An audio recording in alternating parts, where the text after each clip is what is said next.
নেতৃবৃন্দ যাদের জন্য আমরা এই আসনগুলো যে সমঝোতা করছি সেই আসনগুলো সম্পর্কে আমি আপনাদেরকে জানিয়ে দিচ্ছি। আমাদের সিদ্ধান্ত হয়েছে সেই সম্পর্কে আমি জানিয়ে দিচ্ছি। ইতিমধ্যে আপনারা আমাদের যে যোগ দিলেন এলডিপি থেকে, ডক্টর রিদওয়ান আহমেদ এলডিপি থেকে যোগ দিলেন, আমার বিএনপিতে যোগ দিয়েছেন, তার জন্য আমরা কুমিল্লা ৭ এই আসনটি আমরা এটা তাকে দেওয়া হচ্ছে। পিরোজপুর ১-এ Mostafa Jamal Hyder, chairman Jatiya Party. Narail ২ doctor Fariduzzaman Farhad, chairman NPP. Jessore ৫ Mufti Rashid bin Waqqas, Islami Oikya জোট। ঝিনাইদহ ৪ মোহাম্মদ রাশেদ খান, গণ অধিকার। ববি হাজ্জাজ এনডিএম, তিনি বিএনপিতে যোগ দেবেন এবং সেটা ঢাকা ১৩। বিপ্লবী ওয়ার্কার্স পার্টি জনাব সাইফুল হক, ঢাকা ১২। মাহমুদুর রহমান মান্না, বগুড়া ২ নাগরিক ঐক্য।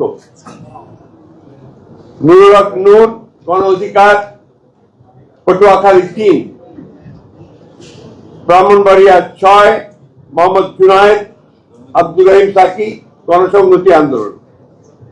এটা আমরা ঘোষণা করলাম, এরপরেও আলোচনা চলবে। তারপরে যদি আরো কোনো সিদ্ধান্ত হয় সেই সিদ্ধান্ত আবার পরবর্তীতে আমি আপনাদেরকে জানাবো।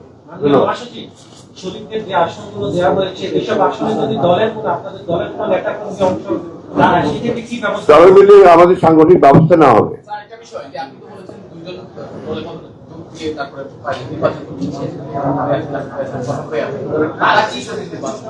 তারা তাদের প্রতিক্রিয়া কেউ করবেন, আর যারা অনেকে যারা যোগ দিয়েছেন তারা বিএনপির প্রতিক্রিয়া ধানের করবেন, তারা তাদের প্রতিক্রিয়া নির্বাচন করে সিদ্ধান্ত নিয়েছেন।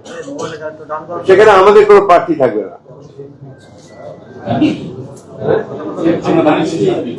আর এনপিপি করবে ধানের শীষ দিয়ে। না না, এটা তো আপনার তাদের কোনো নিবন্ধন নাই।